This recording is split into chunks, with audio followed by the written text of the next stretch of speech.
사도행전 14장 8절부터 28절까지 본문으로 흔들리는 세상에서 흔들리지 않는 법, 흔들리는 세상에서 흔들리지 않는 법이라는 제목으로 하나님 말씀 증거하겠습니다. 하나님과 분리된 이 인류는 이미 흔들리는 세상이에요. 단순히 경제적, 정치적 불안정을 넘어서 우리의 삶의 기반 자체가 흔들립니다. 하나님 품으로 떨어져 나왔기 때문에 우리가 안전하고 믿었던 이 세상의 모든 것들이 늘 불안전해요. 마치 살얼음 판 위에 걷는 것처럼.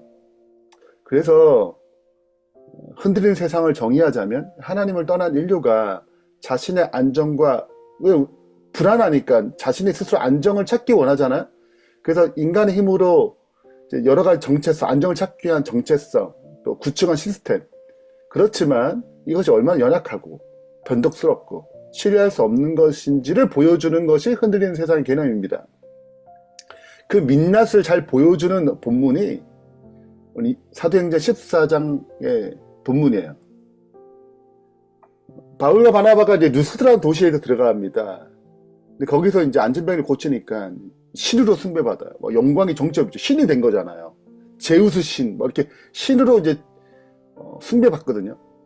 근데 이제 그걸 거절하니까 불과 얼마 지나지 않아 바로 그 군중, 이들을 신으로 모시고자 했던, 제사까지 드리려고 했던 그 군중이 돌에 쳐 죽입니다. 정말 죽음의 문턱에서 하나님 다시 그들을 살려요.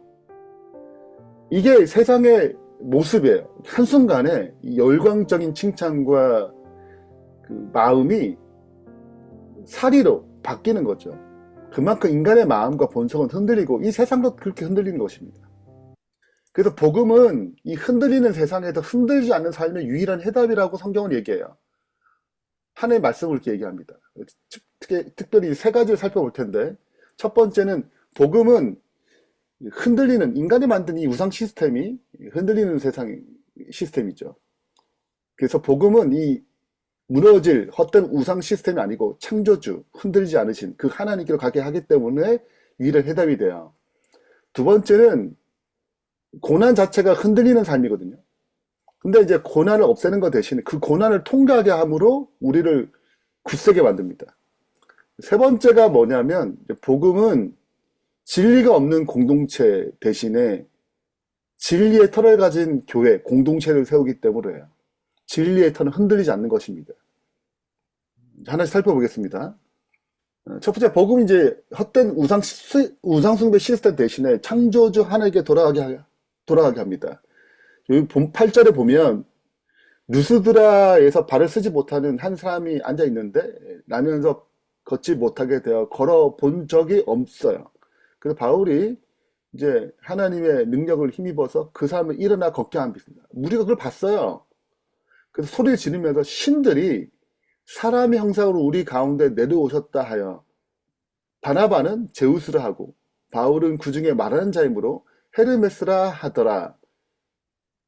시위에 그 제우스 신당에서 이제 제사장을 다 모아가지고 이제 제사 드리자, 신이 왔다. 엄청난 거죠. 엄청난 분위기인 것입니다. 바나바와 이제 바울이 이제 옷을 찢으면서 얘기하죠. 여러분에게 복음을 전하는 것은 이런 헛된 일을 버리고 천지와 바다 그 가운데 만물을 지으시고 살아계신 하나님께 돌아오게 함이니라. 그래서 이제 쭉 얘기한 다음에 이렇게 말렸어요. 겨우 무리를 말려 자기들에게 제사를 못하게 하니라. 자, 지금 사도 바울은 어떻게 돌아가게 만들어요? 세상의 우상을 버리고 하나님께 돌아가게 만드는 것입니다. 세상은 우상을 요구해요. 근데 이 헛된 이 우상 시스템에 어떤 문제가 있는지 우리는 인식할 필요가 있어요. 죄된 본성은 자기 욕망을 충족해줄 대상을 끊임없이 요구합니다. 그러니까 하나님께서 그 십계명에 우상을 정의한 것이 너를 위하여 우상을 만들지 말고요. 자기를 위하여 우상을 만들지 말요. 자, 그 우상은 인간의 본성, 나를 위하여 만들어지는 거예요. 내 본성의 욕망을 채우기 위한 대상입니다. 돈을 잘 벌고 싶으면 돈을 잘 벌리기 위한 우상을 찾으면 돼요. 근데 복수하고 싶어요. 그럼 복수를 추구하는 우상이 있어요. 신이 있어요. 그럼 그걸 믿는 것입니다. 전쟁의 신이 있어요. 전쟁을 치르고 싶어. 잘 이기고 싶어요. 그럼 전쟁의 신을 만들어가지고 하는 거예요. 그러니까 우상이 많아요. 왜? 내 본성을 채워주는 시스템이거든요. 그 대상을 끊임없이 요구합니다. 욕구에 그래요. 네. 근데 그 대상이 뭐든 이건 변하는 대상이에요. 사람도 변해요. 인간이 만들어 놓은 이 우상 시스템은 흔들리는 기초 위에 놓여 있습니다.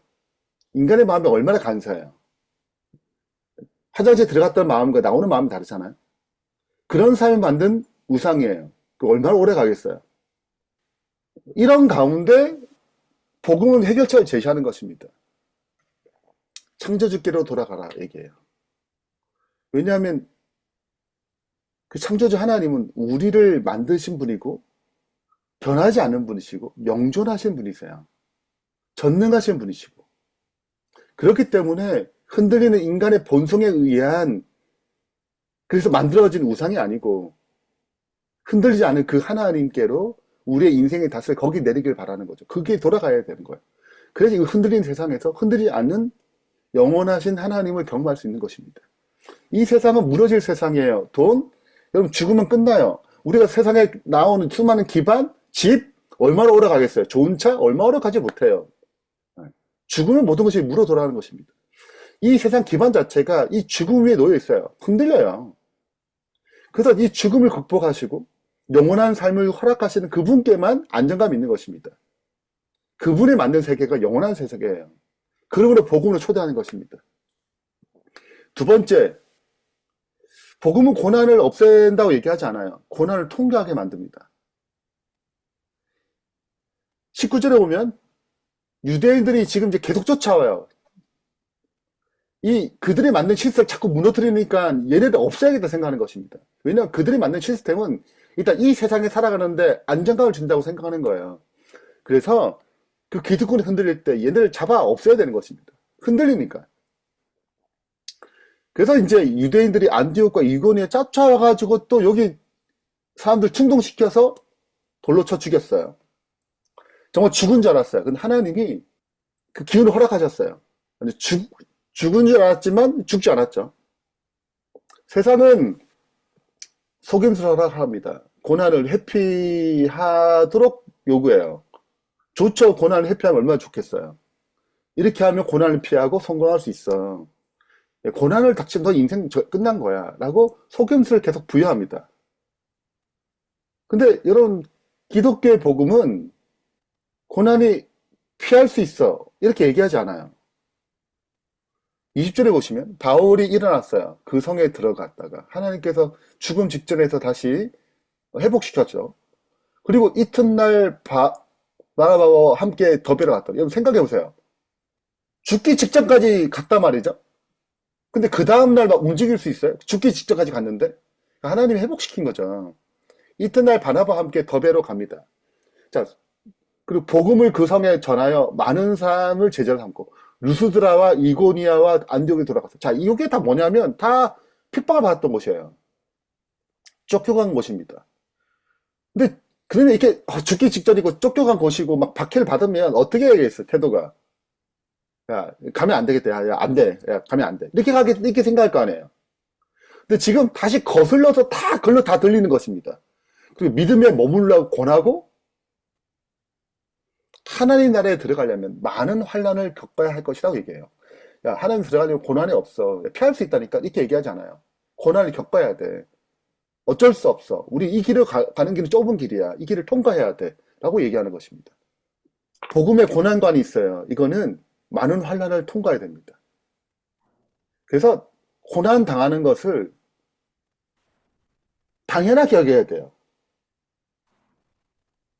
내가 하나님 믿는데 왜 고난이 있지? 아니에요. 고난은 있어요. 없다고 얘기하지 않습니다. 그 길 위에 하나님께 함께 하신다고 그러고 고난을 통과하게 만드는 거예요.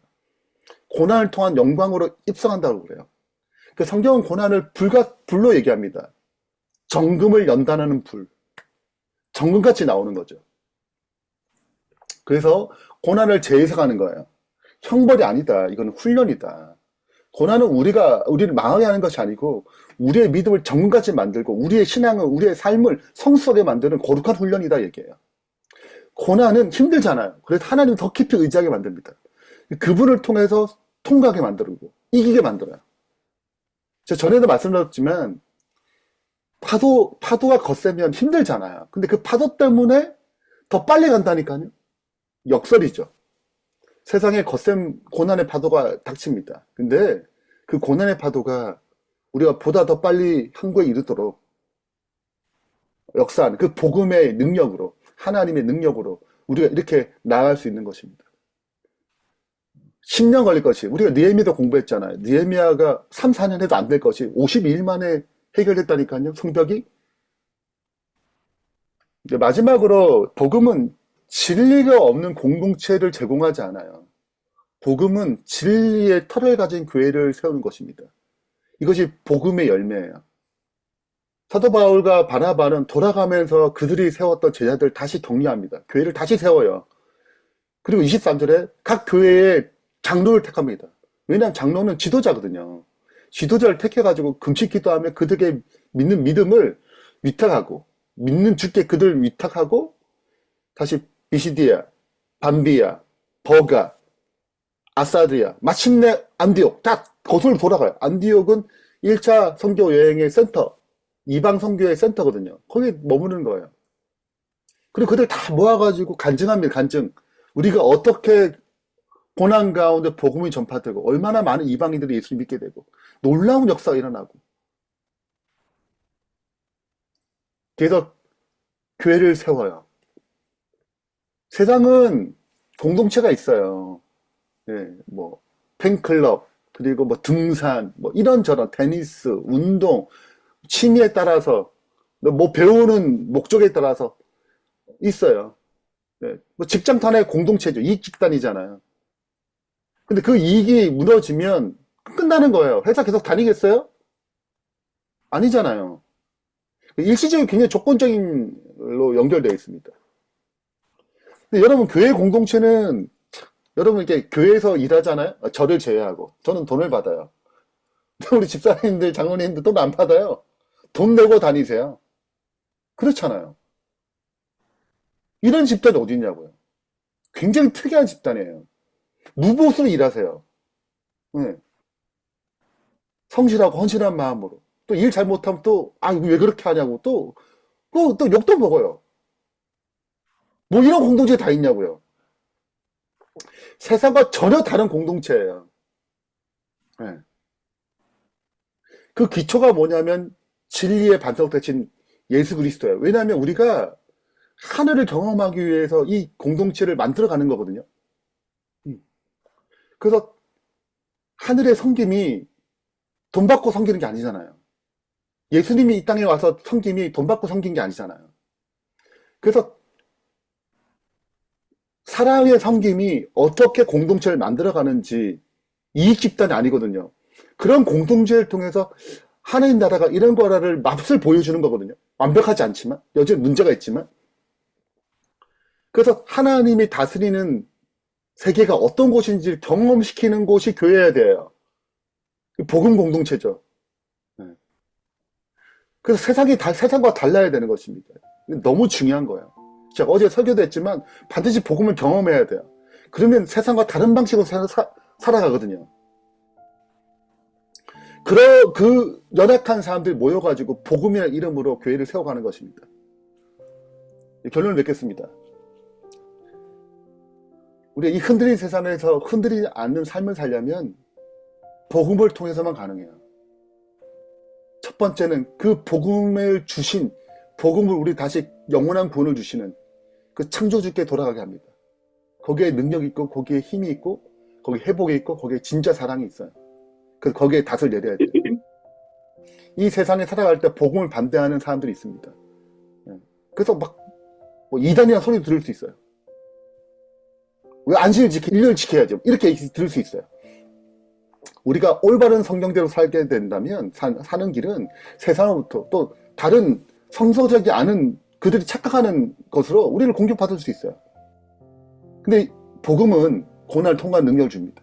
진리는 고난을 통과한 능력이 있어요. 그 진리를 알아야 돼요. 진리를 잘 알아야 됩니다.